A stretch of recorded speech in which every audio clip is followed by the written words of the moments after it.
Uyghurs and Kazakhs in exile largely applauded the United Nations report that said China's discriminatory detention of Uyghurs and other mostly Muslim ethnic groups in the Western Region of Xinjiang may constitute crimes against humanity.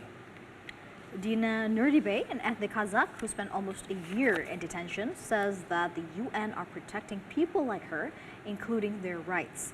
The report put out Wednesday by the United Nations Human Rights Office in Geneva cited serious rights violations and patterns of torture in recent years. It urged urgent detention from the UN and the world community to rights violations in what Beijing calls a counter-terrorism campaign. Survivors say the significance of the assessment is the weight and authority of the United Nations.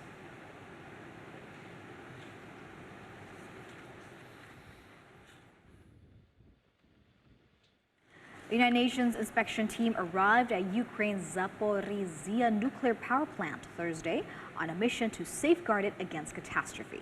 Rafael Grossi, the International Atomic Energy Agency's Director General, said that the team had completed the first tour of the nuclear facility and would establish a continued presence there.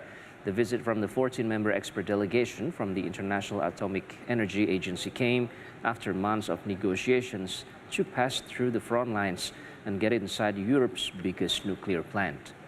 Later in the day, Grossi reported that the group had collected important information on its first tour at the plant and would continue its assessment.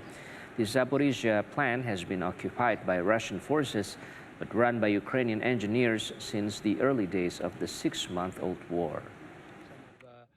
Of the nuclear power plants there. So we chose 3 or 4 key areas that I needed to see firsthand, and I was able.